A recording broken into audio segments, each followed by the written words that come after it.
¿Qué tal? Muy buenas, queridos seguidores. Bienvenidos a Colmenero, el lugar donde las MMA se convierten en una forma de vida. Llevaba unos días, pues bueno, tomándome un respirito un poco del tema del canal, ya sabéis, Eurosport, mucho trabajo en el periódico, pero después de la Semana Santa quiero empezar con fuerza, quiero empezar a impulsar de nuevo las charlas que sé que tienen muy buena aceptación. De momento, voy a comenzar con José García Donat. Él es director de la Unidad de Psicología del Deporte del Instituto CENTA y lo que vamos a tratar es la psicología en el luchador. ¿Cómo estás, José?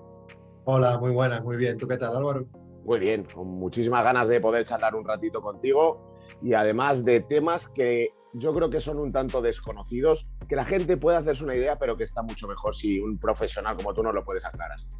Así que vamos a comenzar con ello. A mí me interesa mucho, José, algunas lo hemos hablado, pero quiero ahora profundizar el tema de la derrota dentro del luchador profesional. También, a continuación, te preguntaré sobre los miedos y sobre lo que le puede pasar por la cabeza a un luchador. Pero me parece muy interesante en los deportes de combate el tema de la derrota, porque alguna vez lo hemos hablado, no solo es perder, igual te vas a casa con una lesión, con un KO, con un castigo físico tremendo. Entonces, aunque sé que es un poco general, sí que me gustaría que nos cuentes un poco, bajo los casos que tienes tú de experiencia, sin decir uno en particular, cómo suele afrontar un luchador una derrota.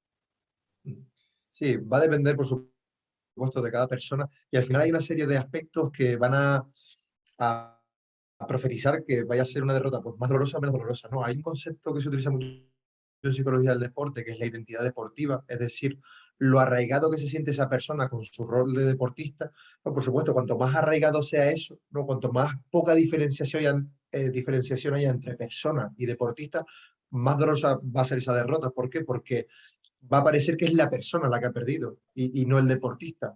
Por lo tanto, ya no solo se va a quedar la derrota en el contexto deportivo, sino que te la vas a llevar a casa, ¿no? Al final hay que pasar un duelo después de cualquier derrota, a nadie le gusta perder, pero sí que es verdad que en los casos que me encuentro yo de personas que están mucho tiempo sufriendo esta derrota y pasándolo muy mal, incluso en cuadros depresivos, pues son personas que no saben distinguir entre, oye, soy una persona que practica un deporte o soy un deportista.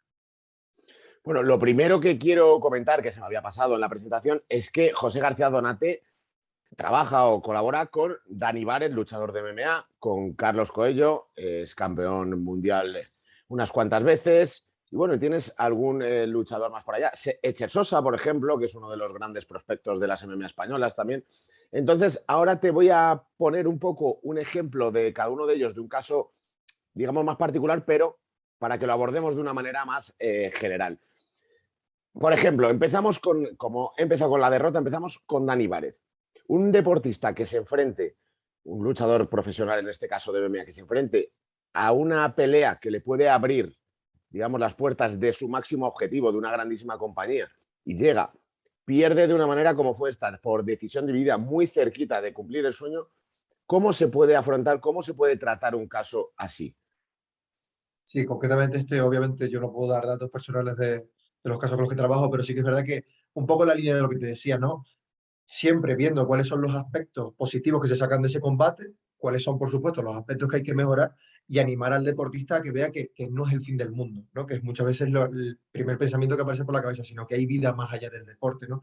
Por eso es muy importante, ¿no? Que una persona no solo viva en relación al deporte, sino que tenga cosas aparte, ¿no? Cosas, por ejemplo, para esos días tan dolorosos, pues a lo mejor tiene un negocio o a lo mejor tiene un viaje programado, ¿no? Para que esté ocupado y para que vea que si encima que pierdo, lo que hago es encerrarme en casa y darme el latigazo, eh, no literalmente, Sí. lógicamente, por haber perdido, pues obviamente se va a hacer más duro, ¿no? Por lo tanto, pues recordar un poco que el deporte es solo una parte de la vida, no exclusivamente el sol en el que nos movemos alrededor, sino que es una parte de nosotros que nos gusta mucho, a la que invertimos mucho tiempo, pero que hay vida más allá y que por mucho que quieras y por mucho que lo intentes, siempre pueden haber aspectos que no dependen de nosotros y que pueden impedir que se logre ese objetivo. En este caso, pues otro deportista que está enfrente y que también quiere ganar, lógicamente.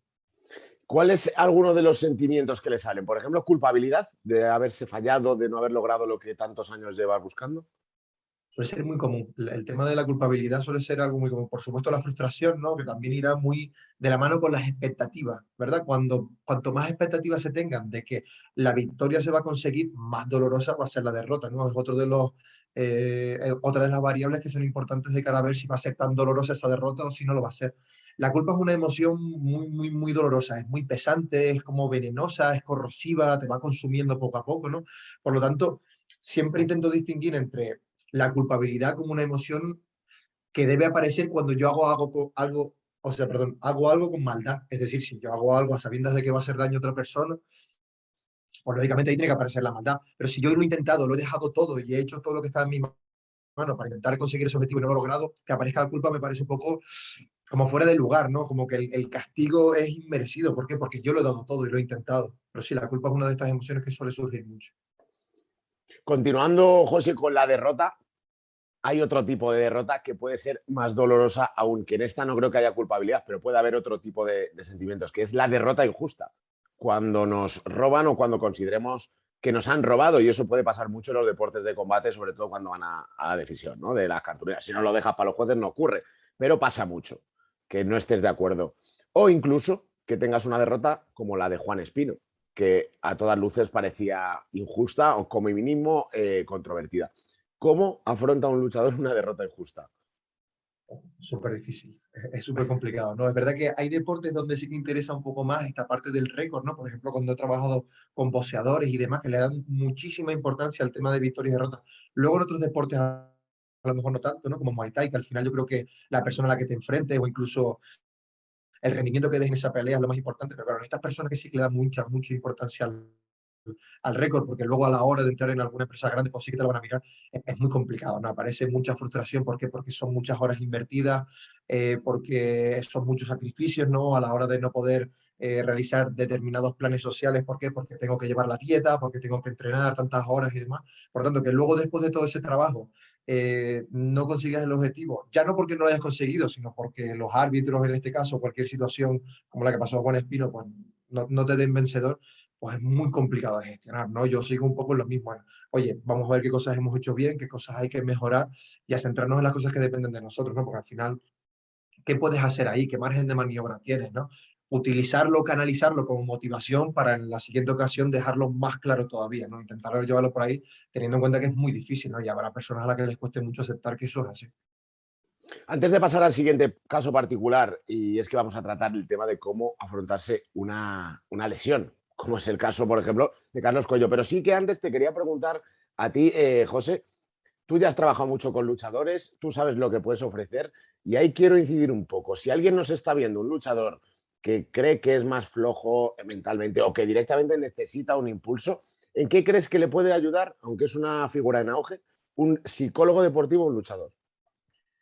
La figura del psicólogo deportivo, al final, lo que va a buscar siempre es el máximo rendimiento del deportista, utilizando técnicas que están validadas, sin olvidarse de la persona, que esto es muy importante, ¿no? Y que tiene que ver con lo que hablábamos antes de la identidad deportiva. ¿Por qué? Porque muchas veces el entrenador se olvida de que hay una persona detrás del deportista, muchas veces los compañeros se olvidan de que hay una persona detrás del deportista, y esto es más peligroso todavía, cuando el mismo deportista se olvida de que hay una persona, ¿no? Y prioriza el rendimiento deportivo a la salud del deportista, ¿no? Eso va a tener una serie de consecuencias que luego no se dan cuenta, ¿no? Es como, entreno, estoy cansado, pero sigo entrenando, estoy muy fatigado, pero sigo entrenando, estoy lesionado, pero sigo entrenando, estoy sobreentrenado, pero sigo entrenando, ¿no? Al final el psicólogo deportivo es el que va a estar atento a, oye, si no te das cuenta de que si no te cuidas, si no cuidas a esa persona, luego el deportista no va a rendir todo lo que puede, ¿no? Que es muchas veces la única figura que creo que está un poco atenta a esto, ¿no? Luego es verdad que hay entrenadores que sí que es verdad que cumplen esta función de cuidar a su deportista, pero no es que sean entrenadores malos o buenos, sino son entrenadores que a lo mejor están tan focalizados en este objetivo que hay que conseguir y se les olvida un poco que hay una persona que está sufriendo, ¿no? Por tanto, la figura del psicólogo del deporte, ayudarlo al máximo rendimiento posible con técnicas como la visualización, establecimiento de objetivos, el estado de flow, pero sin olvidar la salud de la persona, que siempre tiene que ser la prioridad. Muy interesante. Pues vamos a pasar directamente a esa pregunta que te decía. ¿Cómo afronta un deportista una lesión? Bueno, una lesión la puede tener cualquiera en 2 o 3 meses, pero una lesión de esas que te fustigan, que duran meses, incluso pueden ir a años, ¿cómo se puede salir de ahí? Me alegro haber empezado hablando del tema de la identidad deportiva porque otra vez, lógicamente, vuelve a tener mucha relevancia aquí. ¿Por qué? Porque si una persona que solo vive para el deporte, lógicamente, si le quitas el deporte, yo muchas veces le pregunto eso, ¿no? Cuando estoy en la evaluación empezando con una persona, le digo, oye, si te quitan el deporte, hay personas que no saben qué responder. ¿Por qué? Porque su vida es el deporte y tu vida no puede girar en torno a una sola cosa. Tiene que haber más. Por lo tanto, ¿cómo gestionar un poco esta parte de la lesión? Lo primero que haría yo, no perder el contacto con los compañeros ni con el entrenador. Ir inclusive lesionado al entrenamiento, no para participar, pero sí un poco para no perder esta parte de que te pongan la etiqueta, que muchas veces es tan dolorosa, de lesionado y como apartado, ¿no? Sino seguir yendo y estar un poco en el ambiente. Luego, importantísimo, la parte de emociones, de expresar las emociones. ¿Qué es lo que pasa normalmente? Ya no solo en el deporte, sino en la sociedad en general, que hay mucho desconocimiento sobre qué es una emoción y qué tenemos que hacer con ella. Si tú estás sintiéndote triste, estás sintiéndote frustrado, lo que tienes que hacer con esa emoción es exteriorizarla, no guardártela, porque cuando te la guardas, que muchas veces lo que ocurre, porque el deportista tiene que ser fuerte y no puede llorar y no puede estar mal, pues lógicamente lo que hace es aguantar, aguantar, aguantar, aguantar, hasta que ya no se puede aguantar más. Y eso puede pasar en cuestión de un enfado muy grande que puedas tener en casa o que un día estalles a llorar o que te dé un ataque de pánico, ¿no? Por lo tanto, que expresen las emociones, que intenten no perder el contacto con los deportistas y sobre todo que se marquen objetivos, pero a corto plazo, que es muy importante, ¿no? Que los deportistas se marquen, bueno, pues dentro de 2 meses, no, no, no, al día. Es decir, yo por lo menos trabajo una escala de dolor del 1 al 10, a ver cuánto dolor tienes, a ver qué te va permitiendo el fisio o el readaptador y tú poco a poco ir probando. Pues hoy he podido hasta aquí y mañana, pues hoy me ha dejado hasta aquí y me ha dolido del 1 al 10, me ha dolido un 4 y hoy me ha dolido un 3. Voy a intentar hacer este movimiento, ¿no? Y que se vayan motivando muy a cortito plazo, ¿no? Que se centren en el día a día y que no piensen en el futuro, que muchas veces lo que genera es ansiedad.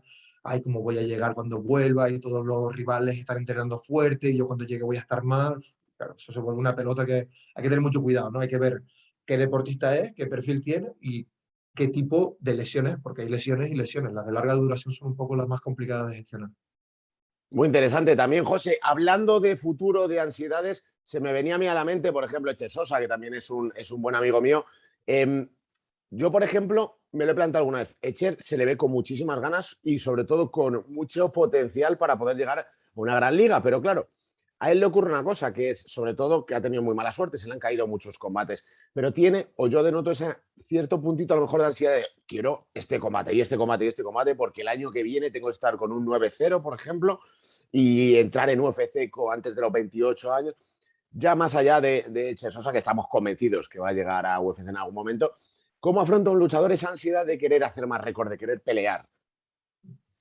Totalmente, ¿no? Hay una ansiedad que va más de la mano con el miedo al futuro, a lo que pueda ocurrir, y luego hay una ansiedad que es más ansia, ¿no? Esas ganas locas porque llegue ya. Y para mí las dos pueden ser igual de perjudiciales. ¿Por qué? Porque la ansia, por un poco la experiencia que yo he tenido y los deportistas que he llevado, lo que te hace es coger cualquier combate, aunque no estés preparado, aunque tengas que perder 12 kilos en una semana, ¿no? Por lo tanto, sí que es verdad que no tenemos que perder el rumbo de que el deporte es una carrera de fondo, no un sprint, ¿no? Por lo tanto, si tú le das un poco al ansia el mando y que gobierne ella, es verdad que a lo mejor puede llegar lejos, pero también te puedes fundir muy rápido, ¿no? Porque la ansia tiene mucha prisa, la ansia no se va a parar para que descanse ni para ver si este es el combate adecuado, ¿no? Por lo tanto, yo sí que trabajo un poco de, oye, míralo bien, ¿sabes? Piensa en el futuro, que todavía eres joven, ¿no? Es verdad que eso con deportistas que a lo mejor tienen una edad más avanzada es más difícil de gestionar, pero bueno, ya que hablas del caso de Cher, es que es muy joven, es que Cher es súper joven y le queda mucho por delante y tiene un perfil brutal, o sea, tiene muy buenas características a nivel psicológico para llegar muy, muy lejos. Bueno, pues antes de continuar con la entrevista, que me está encantando esta charla, por cierto, José, creo que además de ejercer como psicólogo deportivo en la clínica, como comentabas, o en el instituto CENTA y ayudar a peleadores, también te has metido en el mundo de los seminarios, ¿no?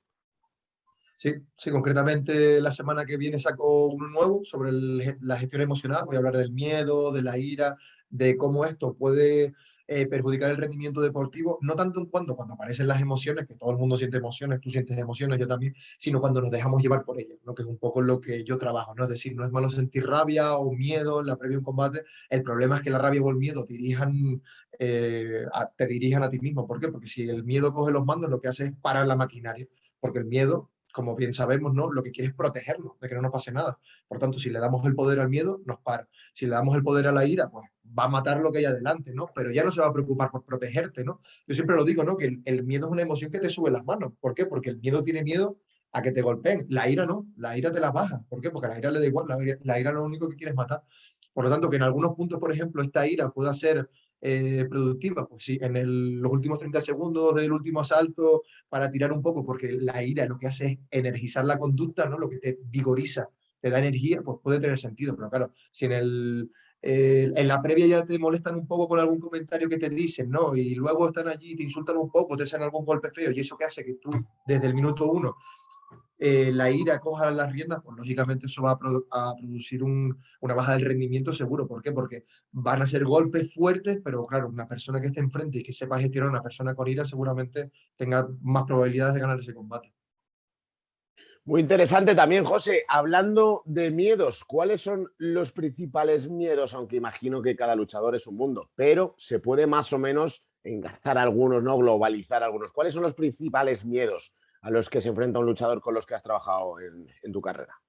Las personas que más nivel han tenido y que más lejos pueden llegar suelen tener miedo más a eso, a la derrota y ya no conseguirlo, ¿no? Luego el miedo al dolor y a la lesión es algo que yo me suelo encontrar bastante poco. Si me lo encuentro es en personas que están empezando, a lo mejor más amateur, pero en personas que ya tienen un recorrido y que ya saben lo que es el dolor, ya saben lo que es estar en el hospital, no les suele preocupar eso, les suele preocupar el miedo a no conseguir ese objetivo que se han propuesto. ¿Y eso en qué se transforma? En presión psicológica, ¿no? Que a la postre lo que impide es que ese deportista pueda desarrollar la actividad como podría serlo. ¿Por qué? Porque al final, si tú te enfrentas a una pelea y en tu cabeza tienes si no gano no voy a conseguir esto y tengo que ganar encima por KO porque estoy peleando fuera y claro, como peleo fuera, los árbitros van a estar de su parte. Te empiezas a meter en una serie de cosas, ¿no? Que al final lo que hacen es que te metas mucho peso y te impida desarrollar con comodidad, ¿no? Por lo tanto, yo siempre intento que cuando se suban al ring o al octágono o a lo que fuera, que se suban solo con su entrenamiento y que intente dar el mejor rendimiento posible. Todo a partir de ahí, ¿no? Si pierdo, si gano, si el entrenador, si el contrato, si no sé qué, lo único que va a hacer es que se pelee peor. Totalmente, totalmente. Hablando también bueno, pues de grandes peleadores como con los que trabajas tú, hay una cosa a la que quieren llegar todos, pero que también tiene su parte más oscura, que es el éxito. ¿Cómo se gestiona el éxito? Un campeón que tenga 5 cinturones mundiales, a un luchador que empiecen a reconocer por la calle, alguien que llega a ganar mucho dinero siendo muy joven. ¿Cómo se puede enfrentar esa situación? Es muy complicado, ¿no? Yo creo que ahí también lo que tiene mucho valor es el contexto de esa persona. La familia, el entrenador, la educación, ¿no? Y ver un poco cómo cuando se empieza a ganar este dinero, cómo se está gestionando en casa todo eso. Sí que es verdad que a mí sí que me ha llegado algún deportista alguna vez que está en esa nube, ¿no? De victorias porque lleva tal, y a mí normalmente no me suele gustar, me suele dar miedo, ¿no? Prefiero que tenga una derrota para que ya sepa un poco que la cara amarga del deporte y llamar, que siga ganando y ganando y ganando, porque eso, claro, al final, quieras o no, va generando una confianza súper alta. Y claro, una derrota puede hacer que eso se destabilice un poco, ¿no? Por lo tanto, yo preparo mucho los combates para la derrota. Yo la verdad es que sí soy una persona de, oye, ¿y si pierdes? ¿Qué pasa si pierdes? ¿Qué significaría para ti la derrota? ¿No? Y preparar un poco ese campo como aplanar o acolchar un poco de, oye, si hay una derrota, lo que decía antes, no es el fin del mundo, simplemente es una derrota, el camino es muy largo y habrá que ver qué cosas hay que mejorar para intentar hacerlo mejor en la siguiente. Ahora que has hablado del fin del mundo, me acabo de acordar que hicimos un artículo, bueno, escribí yo el artículo, pero entrevistando a José García Donate, que se llama La derrota, el fin del mundo o una piedra en el camino. Está en el ABC y lo podéis leer si os apetece googleando, lo podréis encontrar. Creo que es bastante interesante. Para terminar esta charla, te quería preguntar también por el tema del corte de peso. ¿Hasta qué punto puede influir muy negativamente en cuanto pues, ansiedad a alguien que le gusta comer, o en cuanto a tristeza por falta de energética o de comida en un luchador? ¿Cómo tratas eso? Sí, ya la consecuencia a nivel emocional, como tú estás diciendo, puede ser bastante reseñable, pero también es la consecuencia a nivel más clínico, ¿no? Yo hablando sobre mi parte, lógicamente los nutricionistas hablarán de esta parte más fisiológica, ¿no? Y los peligros que conlleva, pero la parte a nivel de trastornos de alimentación, ¿no? Personas que puedan sufrir temas de anorexia, de bulimia, de trastornos por atracón, es algo que sí que es verdad que se da más de lo que se piensa, es bastante común, ¿no? Y ¿qué es lo que ocurre muchas veces? Que a las personas les suele dar vergüenza comentar esto, ¿no? Y son personas que lo sufren en silencio. Porque al final, claro, tú cuando vas a competir estás viendo una imagen en el espejo que no es real realmente, porque tú estás viéndote pues, muy definido y tú asocias que esa definición es tu momento de combate o es tu yo peleador. Y claro, cuando luego tienes un físico un poquito más normotípico, ¿no? Y ya no ves toda esa definición, al espejo te miras y dices, ¿y ese quién es? Yo soy ese luchador, es eso que hay en el espejo que es, y claro, eso acaba con Qué consecuencias, interesante.